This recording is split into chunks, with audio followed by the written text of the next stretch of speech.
ቀጥታ ወደ ሁኔታ ወስዳቸዋለሁ። ለእነሱ ተነጋሪ አንደበት ለእኔና ለእናንተ ደግሞ ሰሚት ልቦና አምላካችን እግዚአብሔር ያድልልን። ቀጥታ ወደ ትምህርቱ። በስመ አብ ወወልድ ወመንፈስ ቅዱስ አሐዱ አምላክ አሜን።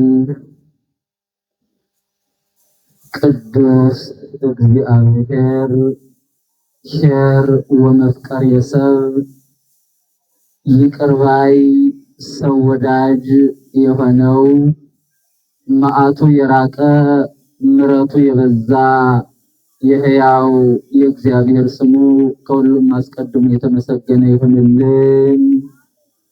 እናትነት ከድንግልና፣ ድንግልና ከእናትነት፣ እመቤትነት ከግርድና፣ ግርድና ከእመቤትነት አስተባብራ ይዛ የተገኘች ሰአሊተ ምሕረት እና የምንት ለውሉደ ሰብእ ለሰው ልጆች ምሕረትን ለመማለድ አስተማማኝ እናት፣ ምሕረትን አማልዳ የምታሰጥ እውነተኛ እናት የቅድስተ ቅዱሳን የንጽሕተ ንጹሐን የድንግል ማርያም ስሟ የተመሰገነ ይሁንልን።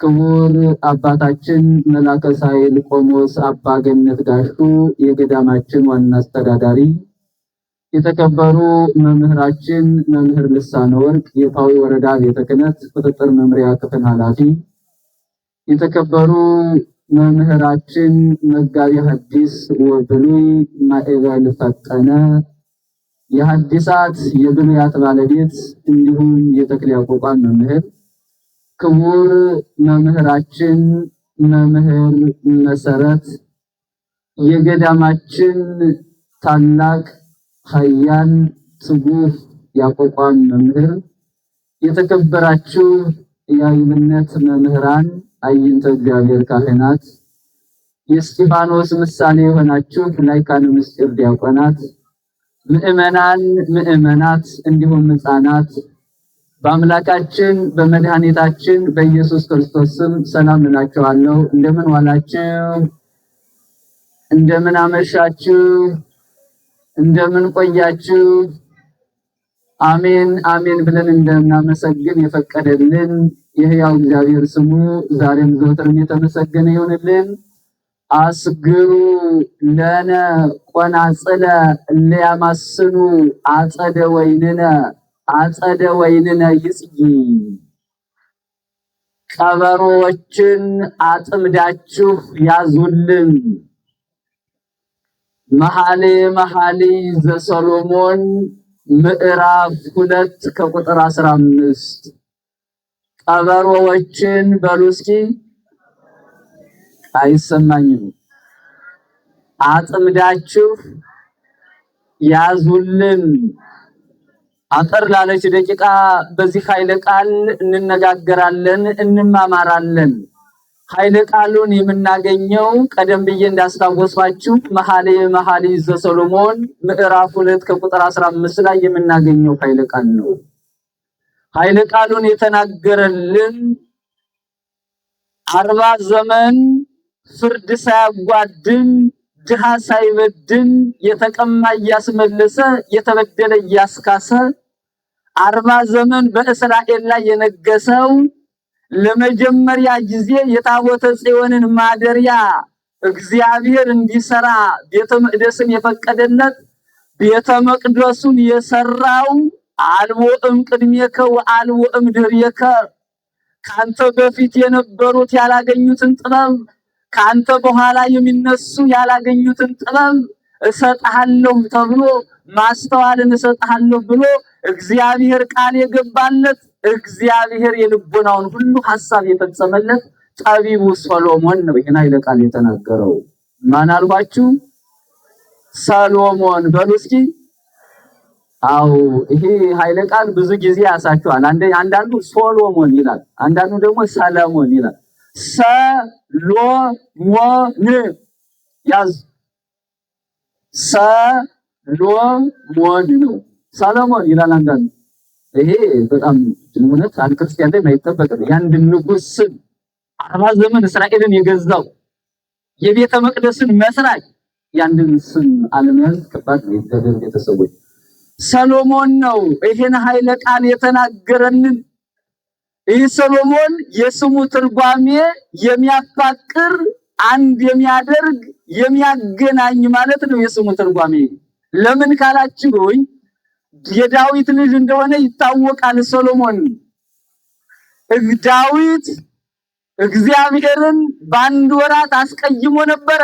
ኦርዮን ገሎ ኦርዮን አስገድሎ የኦርዮን ሚስት ቀምቶ የወንድ ሚስት ቀምቶ ነበረ። በዚያን ሰዓት እግዚአብሔር ተከፋ። ከዳዊት ጋር እግዚአብሔር ተጣላ። እግዚአብሔር በዳዊት ላይ ተቀየመ። በነብዩ በናታን ላይ አድሮ እግዚአብሔር ዳዊትን ዘለፈው። ዳዊት ንስሐ ገባ፣ ተጸጸተ። ከዙፋኑ ላይ ተቀምጦ በሚያወርደው እንባ ሳር በቅሎ ሳሩ ተብትቦ እስከሚይዘው ድረስ ተጸጸተ። እግዚአብሔርን አስቀይሜያለሁ፣ እግዚአብሔርን አስከፍቻለሁ፣ እግዚአብሔር ሆይ ይቅር በለኝ ብሎ ገባ። ከዙፋኑ ላይ በእስራኤል ላይ የነገሰው ዳዊት እግዚአብሔር ዳዊትን ይቅር ብያለሁ ባለው ጊዜ ማን ተወለደ? ሰሎሞን ተወለደ። ተመልከቱ። ስለዚህ ሰሎሞን ማለት መስተፋቅር፣ የሚያገናኝ አንድ የሚያደርግ አስታራቂ ማለት ነው የስሙ ትርጓሜ። ይህ ጠቢብ ይህ ኃያል ንጉሥ ሰሎሞን እንደ አዲስ ልብስ እንደ ነጭ ልብስ ኃጢአትም ጽድቅም ሲሰራ የኖረ ንጉሥ ነው። ኋላ ግን መጨረሻ ላይ በጽድቅ አሸንፎ ወደ እግዚአብሔር የተጠራ ንጉሥ ነው። መጀመሪያ ላይ ሰሎሞን ያልሰራው ስራ ያልበደለው በደል ነበር የለም። አንድ ሺህ ሚስት የነበረው ጣዖት ያመለከ፣ ለሴት ሲል ሴቶች ማርከው ወስደው ለሴት ፍቅር ሲል ጣዖት ያመለከ ንጉሥ ነው። እግዚአብሔር ያሳያችሁ። ኋላ ግን በዚህ በበደሉ ምክንያት እግዚአብሔር እንደተቆጣው፣ እግዚአብሔር እንደከፋበት፣ እግዚአብሔር እንደተቀየመው ሲያውቅ በገባኦን ተራራ ላይ ወጥቶ 1000 መስዋዕትን ሰዋ። ስንት አልኳችሁ? ተመልከቱ። ባገባቸው ሴቶች ልክ 1000 የሚቃጠል መስዋዕትን ሰዋ። በገባኦን ተራራ ላይ እግዚአብሔር ተገለጸለት። እግዚአብሔር ያለው አለ ሰሎሞንን እና ባክህን ምጠይቅህን ሁሉ ስማኝ አለው። እግዚአብሔርን ሲገለጥለት ምጠይቀውን ሁሉ አደርግልሃለሁ፣ ጠይቀኝ፣ የለመነኝን ሁሉ አደርግልሃለሁ።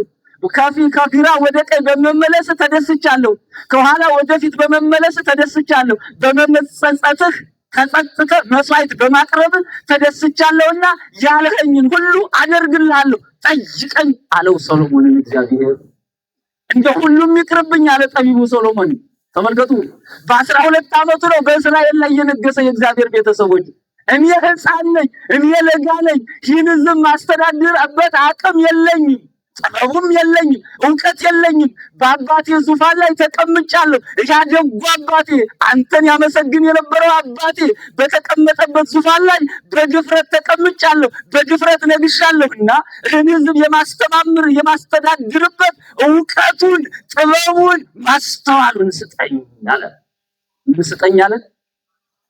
ማስተዋልን ስጠኝ በሉ እስኪ። አዎ ማስተዋል የምትባል ሴት ካለች ደግሞ እንዳትደነግጥ። ማስተዋልን ነው የምፈልግ። ሀብቱ ሁሉ ይቅርብኝ አለ። ስጋዊው ነገር ሁሉ ይቅርብኝ። ይህን ሕዝብ የማስተዳድርበት የምመራበት ማስተዋሉና ጥበቡን ስጠኝ አለው እግዚአብሔርን። አቦ አለ እግዚአብሔር። ይዛኔ ደስ አለው። አንተ ቤት የታደሰ ቤት ስጠኝ አላልከኝም? ልጆችን የማስተዳድርበት ሚስቶችን የማስተዳድርበት ሀብት ንብረት ስጠኝ አይደለም ያልከኝ? ጥያቄ አስደስቶኛል። ስለዚህ አለ እግዚአብሔር አልቦ እምቅድሜከ ወአልቦ እምድኅሬከ፣ ከአንተ በፊት የነበሩ ነገስታት ያላገኙትን ከአንተ በኋላም ከእንግዲህ በኋላ የሚነሱ ነገስታት ያላገኙትን ጥበብና ማስተዋልን ሰጥቻለሁ አለው። እግዚአብሔርን ጠይቆ ማን አፈረ? የእግዚአብሔር ቤተሰብ ተመልከቱ። ከአንተም በፊት የነበሩ ዳዊት ያላገኘውን ጥበብ አግኝቷል ሰሎሞን። የእግዚአብሔር ከአንተም በኋላ የሚነሱ ነገስታት የማያገኙትን ጥበብና ማስተዋል ሰጥቻለሁ።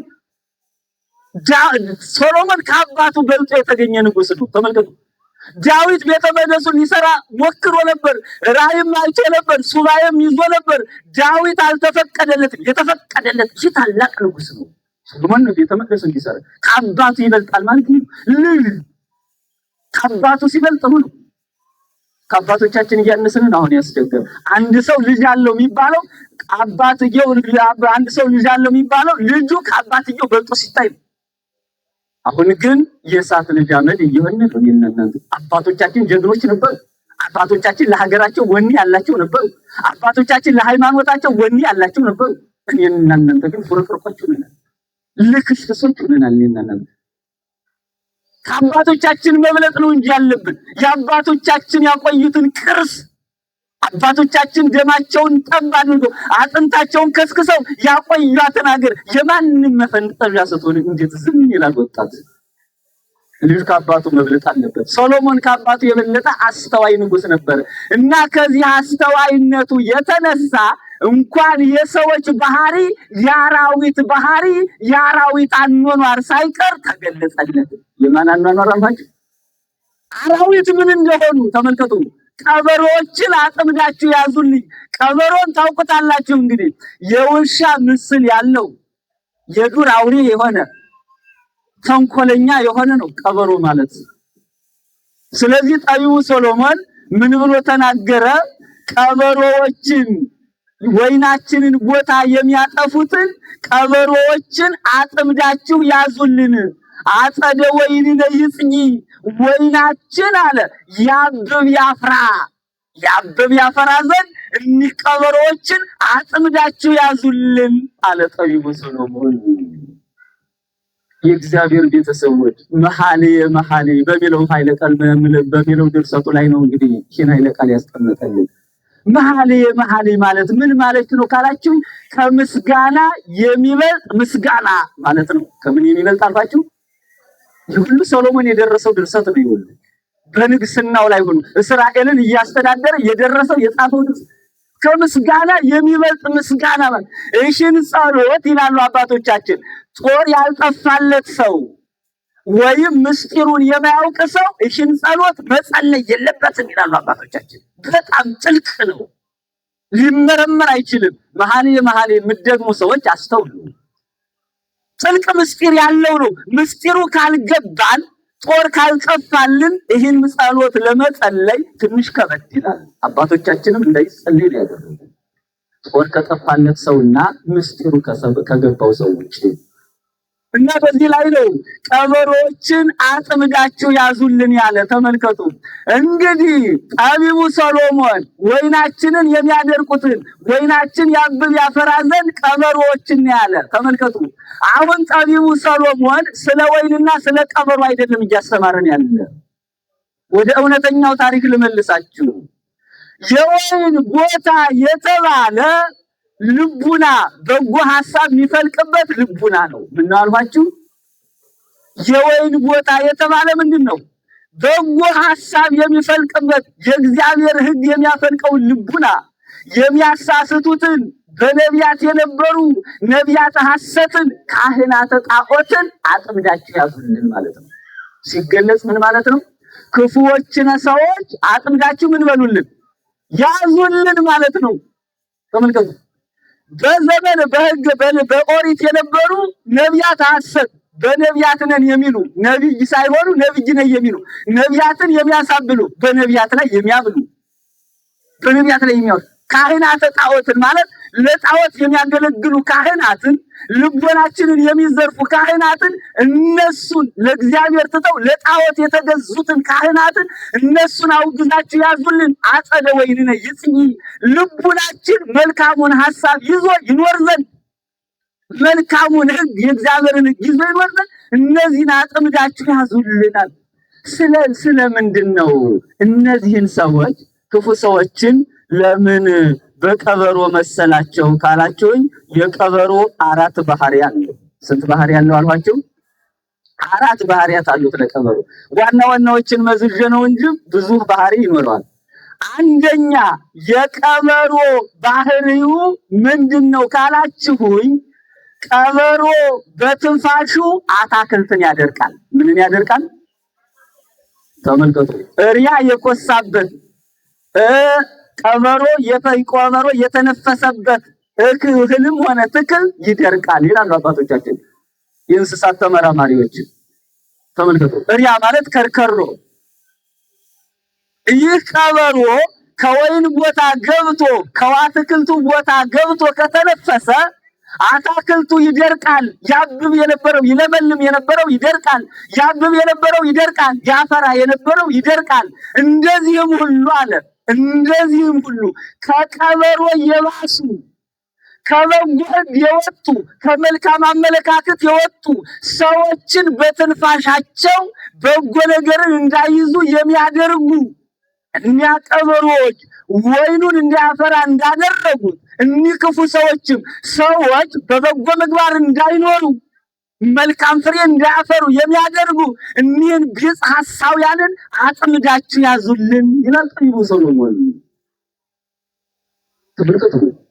የሚያደርቁ አትክልቶቻችን የሚያደርቁ ከበጎ ሐሳብ የሚያወጡን አያችሁ ቤተሰቦች ከመልካሙ አስተሳሰባችን ነቅለው የሚተው ካልተጠበቀ ቦታ የሚተክሉን ከመልካሙ ማንነታችን የሚያፈናቅሉን እነሱ ሰዎች አይደሉም፣ ቀበሮዎች ናቸው። አትክልት የተነፈሰ አራዊት ቀበሮ የተነፈሰበት ተክል ይደርቃል። ብዙ ሰዎች ያደረቅናቸው የሉም። በክፉ አመለካከታችን በስድባችን ቀበሮ በትንፋሹ አትክልቱን እንደሚያደርቀው እኔና እናንተ በስድባችን ብዙ ያደረቅነው ጎረቤት የለም። ብዙ ያስከፋነው ጎረቤት የለም። ብዙ ያስከፋናቸው የትዳር አጋሮች የሉም። የጦር መሳሪያ ይመስል ካፋችን ላይ መርዝ እየተፋን ያደረቅናቸው ብዙ አሉ። አጸደ ወይንን ይጽያለ ወይናችን እንዲያብብ እንዲያፈራ ሰው ጎረቤቱ አብሮን እንዲኖር ከገሌ ውጭ ሰው የለም እንዲለን እንዲያመሰግነን መች ሆነ? ወይናችን ኢትዮጵያስ ብዙ ቀበሮችን አብርታ ወይናችን ኢትዮጵያ አልደረቀችም። ብዙ ሹመት ፈላጊ ቀበሮችን አርብታ አገራችን ልክ ወይኑ እንደማያፈራው ሀገራችን እድገት ፍሬን እንዳታፈራ ሆነች። ቀበሮችን አጥምዳችሁ ያዙልን። እኒህን ቀበሮች ተው በሉልን። እግዚአብሔር ቤተሰቦች ሀገራችን ብጥብጥ እንዲፈጠርባት ያደረጉትን እነዚህን ሁሉ ችግረኛውን ሁሉ ተው በሉልን ያለ ጠቢቡ ሰሎሞን። አስታግሱልን፣ አጥምዳችሁ ያዙልን። ቀበሮ አጥምደው እንደሚይዙት ሁሉ በመልካም ምክር አጥምደን እንያዛቸው፣ ወደ ቤቱ እናግባቸው፣ ወደ ነበሩበት እንመልሳቸው። የእግዚአብሔር ቤተሰቦች ኢትዮጵያ ወይናችን እንዳትለመልም ሆነች፣ እግዚአብሔር እንዳታፈራ ሆነች። እንደዚሁም ሁሉ ቤተክርስቲያንም እንዳታድግ ብዙ ቀበሮች በውስጥም በውጭም አሉ፣ በትንፋሻቸው ያደቀቋት። ክፉ ሰው ያለበት ቤተክርስቲያን እድገት መፈለግ ሞኝነት ነው። ማምላክ በትንፋሽ ቀበሮ እንደሚያደርቀው ሁሉ አትክልቱን ክፉ ሰውን በውስጧ ካለባት ቤተክርስቲያን ስትታወቅ ስትነቃነቅ ትኖራለች። ፍሬዎቿ ምዕመናን ወደኋላ ሲሾፉ ይኖራሉ። ለምን? ሁልጊዜ ጠብ ክርክር ከሆነ ሁልጊዜ ሰላም የሚነገርባት ቤተክርስቲያን ሁልጊዜ ጠብ ቦታ ከሆነ እኒህ ሰዎች ሳይሆኑ ያሉባት ቀበሮች ናቸው ያሉባት። እነሱን አጥምዳችሁ ያዙልን፣ እነሱን ተው በሉልን። ሌላው ሁለተኛው የቀበሮ ምንድነው ካላችሁ የቀበሮ ባህሪ ተንኮለኛ ነው። ምንድነው አልዋችሁ? በጣም እንደ ቀበሮ ያልተንኮለኛ ደግሞ የለም። እግዚአብሔር ያሳያል። ቀበሮ ለምንድነው ተንኮለኛ የሆነው ካላችሁኝ የሚበላው ሲያጣ ሲርበው ይላል የሞተ መስሎ መልካም ጠረን አለው፣ መጥፎ ጠረን አለው፣ ለሰው የማይመች ሰዎችን አራዊትን ሁሉ ከወዲያ የሚጠራ በጣም ሽታው መርዝ የሆነ ሽታ ያወጣል የሞተ መስሎ ወያወጽ ያዮ ነው ብሎ እንታይ በቃ ጅሉንም ጠረን ያወጣልና የሞተ መስሎ ይተኛል። ለምን? የሚያሸቷቸው መጣው ዝንቡን መጥቶ ሲያርፍ ዝንቢቱን ለመብላት ተመልከቱ። እኛም የሞተ መስሏቸው መጣው አራዊት ልበላለን ሲሉ አጅሬ ብድግልና ለቀም። አያችሁ ተንኮል የሞተ መስሎ እኮ ነው እንግዲህ የተኛ ሸታ የገማ መስሎ እኮ ነው የተኛ። ምን አውጥቶ ትንፋሹን አውጥቶ ሳይሞት የሞተ መስሎ ለበጎ ስራ የሞትን ለኃጢአት ደግሞ ያው ይሆን ብዙ ሰዎች አለ። በጎ ስንባል ርየሳ ምን ሆን ክፉ ስራ ስንባል ደግሞ በጣም ፈጣን ሰዎች ምን ሆን ለበጎ ስራ ሲባል ዳተኞች ምን ሆን ለክፉ ስራ ሲባል ደግሞ ፈጣኖች ምን ሆን ስለዚህ ይህ ሰው ሳይሆን ምንድነው? ቀበሮ ነው። ሰዎችን በተንኮል የሚያጠምድ ከሆነ፣ ሰዎችን በሴራ የሚጥል ከሆነ፣ ከሰዎች ጋር በሰላም ማይኖር ከሆነ፣ ከጎረቤቱ ጋር በሰላም ማይኖር ከሆነ ይህ ሰው ተንኮለኛ ነው፣ ቀበሮ ነው። ሰው አይደለም። ወደ ሰውነት ሰውነት ከቀበሮነት እንውጣ። ተንኮል የቀበሮ ነው። ሰዎችን ለማጥመድ የተለያየ ዘዴ ዘይደን ቀበሮ ያለፋበትን እንደሚበላ ሁሉ ያለፋበትን ጉቦ ምንቀበል ጉቦኞች እነኛ ቀበሮች ሆነናል። ሰዎች ሳሉ ወደ ሰውነት እንመለስ። የቀበሮ ባህሪ ነው። ሁለተኛው ሶስተኛው እጥርጥር ለማድረግ ሶስተኛው የቀበሮ ባህሪ በማይጠቅም ነገር ይደሰታል። በምን አልኳችሁ? በምን ነገር ይደሰታል? በማይረባ በማይጠቅም ነገር። ይሄውንም ማስረጃ ላምጣላችሁ። ቀበሮ የጣዝማ ማር ይወዳል። የምን ማር ይወዳል አልኳችሁ? የጣዝማ ማር በጣም ይወዳል። ተመልከቱ። እና በዚህ ሰዓት ከተራራማ ቦታ ላይ ይወጣና የጣዝማውን ገደል ያገኘዋል። ችክስ ይባላል። ያ ሲሮጥ ገደሉን ትከታተልና ያገኘዋል። ከዛ በኋላ ገደሉን እንዳገኘው ዝም ብሎ ደስታው ያፍለከልከውና መስኩን ይዞራል። ተመልከቱ። እንጣጥ ይዘንና ዙሮ ሲመጣ ምኑ ይጠፋዋል? ገደሉ። አያችሁ? አግኝቻለሁ በበላው ማር የጣዝማ ማር አጋጥሞኛል ብሎ ገደሉን አግኝቶ እንጣጥ ሲዞር መስኩን ሲዞር በጣም እስከሚደክም እኮ ነው። በቀላል አይደለም። በጣም ሲፍለከለክ ይቆይና ዙሮ ሲመጣ ያቺ ገደል የለችም። የቀበሮ ደስታ ይሏል ይሁን አባቶቻችን። አንድ ነገር አሁን ተስፋ አድርጋችሁ ተቀበል ሲቀር ምን ይባል? አይ የቀበሮ ደስታ ሆነ እኮ የኔ ነገር። በማይረባ ነገር በማይጠቅም ነገር ለሱ ባልሆነ ነገር የሚደሰት በኃላፊ ነገር የሚደሰት ብርሃነ ዓለም ቅዱስ ጳውሎስ ምን አለ መሰላችሁ? ንነሰ ይንትሜካ በዘ እጅረት ወበዘ እጅደሉ። እኛ ግን አለ በማይረባ በማይጠቅም ነገር አንመካም፣ ደስተኞችም አንሆንም አለ። ተመልከቱ። ጫት ቀሞ የሚደሰት ትውልድ፣ እንደ ፍየል ቅጠል በልቶ የሚደሰት ትውልድ አልገጠመንም? ጭስ በልቶ ደግሞ ጭስ ቀሞ የሚደሰት ትውልድ፣ የሚረካ ትውልድ። ይህ ቀበሮ ነው። በጋርዝም በቃ ቅድም መምራት ሲያስተምር የሚረካ ነው። በሰክሮ የሚረካ አሁን ጭስ ተቀሞ ለምን ያልጠቀማትን አንተን ጭስ ቀማው ሊጠቅምህ ነው? ንብ እኮ ያን የመሰለ ማር ጥላ መሸሽ ምን ሲመጣ ነው? ምን ሲመጣባት ነው? ንብ ስትቆርጣው በምን ነው? በጭስ አይደል? ይሁን ጭስ ፈርታው እኮ ነው ንቢቱ እንኳን ጥጣው ስንት ዓመት የገበረችበትን ማር ጥጣው። ሰው ግን አሁን ከንብ ብሶ ቀበሮነት ወደ ጢስ ወደ መቃም ይሄ አንድ ጭስ ቃሚ ምንድነው ያደረገ? ከቤተ ክርስቲያን ሲመጣ ሌላ ህይወት አለው፣ ከቤተ ክርስቲያን ሲወጣ ደግሞ ሌላ ህይወት አለው። አንድ ወጣት እኮ ነው እግዚአብሔር ያሳያል። ከቤተ ክርስቲያን ሲመጣ በጣም ባይታዊ ነው፣ ከሱ በቀር ጻድቅ ሰው የለም። በጣም ዝቅ ይላል፣ አባቶችን ያከብራል፣ ይገዛል። ከውጭ ሲወጣ ደግሞ ሌላ ሰው። ከዚያ ከቤተ ክርስቲያን ሲመጣ ግን ጫት ሊቅም አይመስልም፣ ሲጋራ የሚያጨስ አይመስልም። በጣም ትክክለኛ የኦርቶዶክስ ሰው ተመስሎ ነው የሚታየው። ተመልከቱ። ከዛ ከለታት አንድ ቀን ማንንም አያየኝም ብሎ ስጉር ባለ ቦታ ላይ ሲጋራይቱን እየለኮሰው ይላል። የምሽት መኪና ባውዛው ሲበራ አይታችኋል አይደል? ልክ ባፍንጫው እንደዚህ ያትጎለጉለዋል። በዛን ሰዓት ማን ይደርሳሉ? ባልጠበቀው ቦታ የቤተ ክርስቲያኑ አስተዳዳሪ የንስሐ አባቱ ባልጠበቀው ቦታ ላይ ከችሉበታል። ተመልከቱ። ከዛ በኋላ ያ ሰው አባቱ ይድረስ። ቤተ ክርስቲያን ሲመጣ ሌላ ሰው ነው ብያቸዋለሁ። ዳሪ ሲወጣ ደግሞ ሌላ ሰው።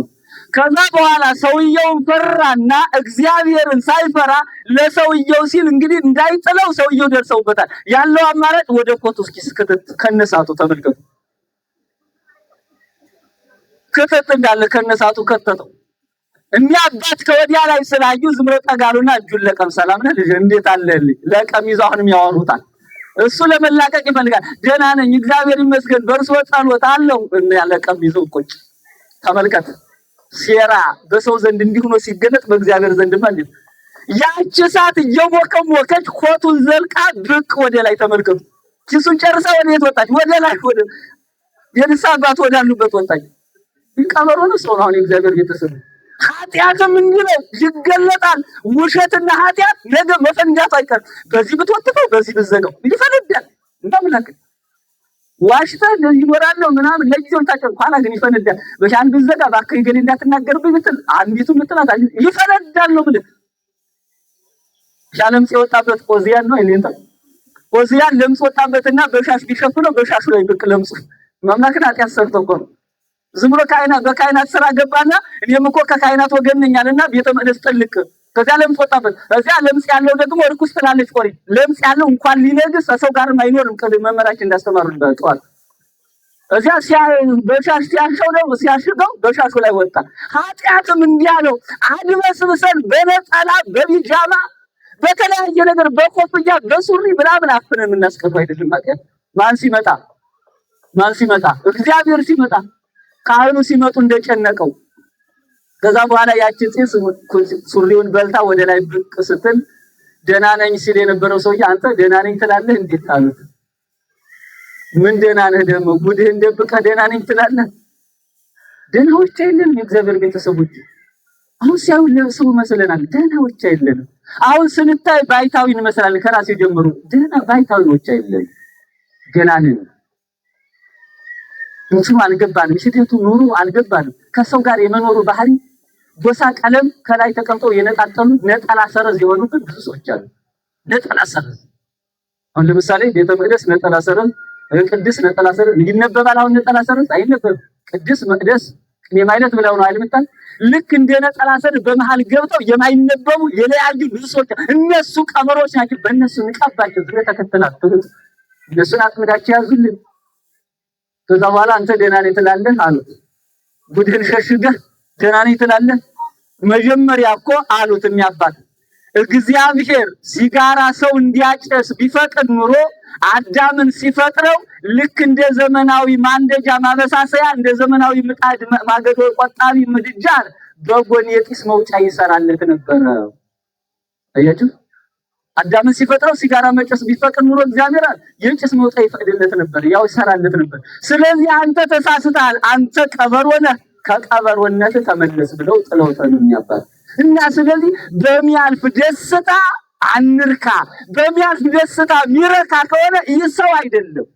ነገ በመናጣው ዓለም በዚያ ዓለም ዝም ተደስተኛ ሆኖ የሚኖር ከሆነ ይህ ሰው ሳይሆን ቀበሮ ነው። ለምን ቀበሮ ዘሎ ሲመጣ ገደሉ የለም፣ የጣዝማውን መራዝ እንተታል የለም። ስለዚህ ዛሬ ያገኘው ነገ የለም። ዛሬ ብትጠግም ነገ ይርባል። ስለዚህ ቀበሮ አትሁን፣ ወደ ሰውነት ተመለስ። ሰው ሆኜ ከቀበሮነት ውጭ።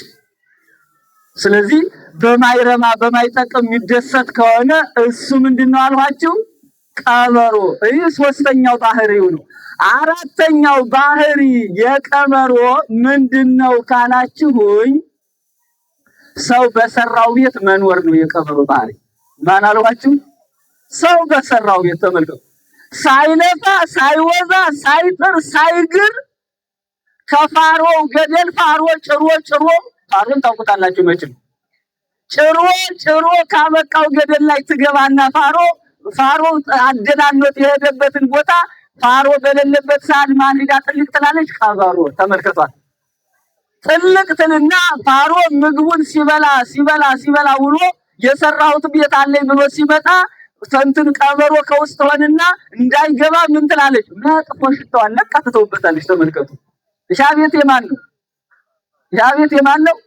ተመልከቱ። ቤት አለ ብሎ ሰራው ቤት ሲመጣ መጥፎ ጠሯና ወይ አብራ እንኳን ብትኖር ምናል እንዳይጠጋ ከዚያ ቤት እንዳይገባባት መጥፎ ጠሯን ስታሸታው ፋሮ ደግሞ ያልታደለ ፋሮ እንደገና መጫር ይጀምራል ሌላ ቤት።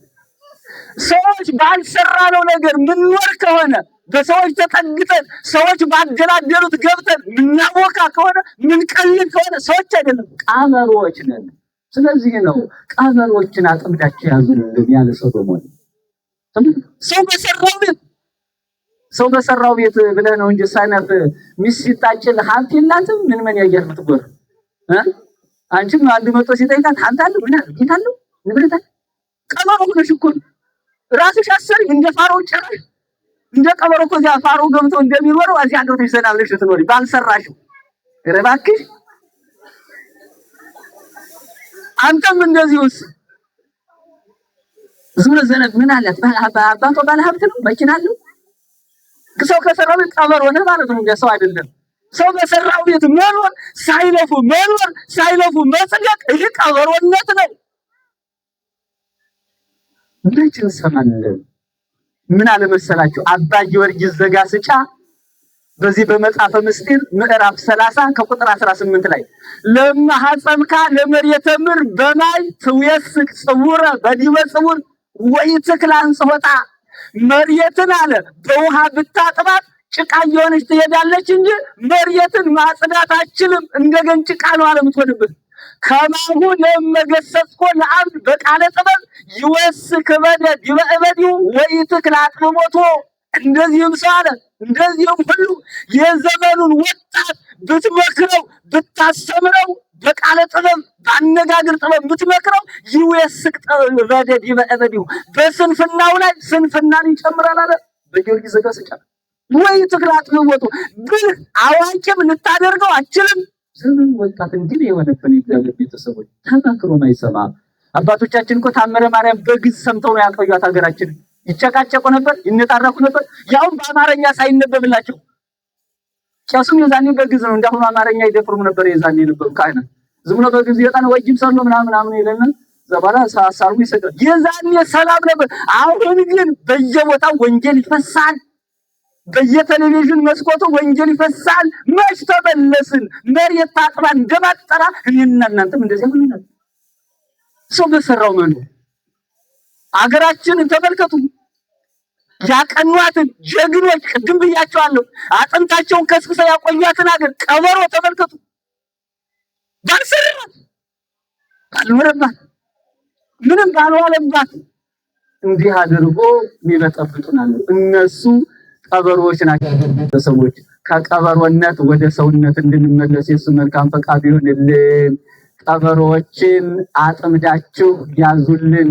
መኃልየ መኃልይ ምዕራፍ 2 ከቁጥር 15 ያስተማረን የመከረን የገሰጸን የሕያው እግዚአብሔር ስሙ የተመሰገነ ይሁንልን። ወስብሐት ለእግዚአብሔር ወለወላዲቱ ድንግል ወለመስቀሉ ክቡር። ይቆየን።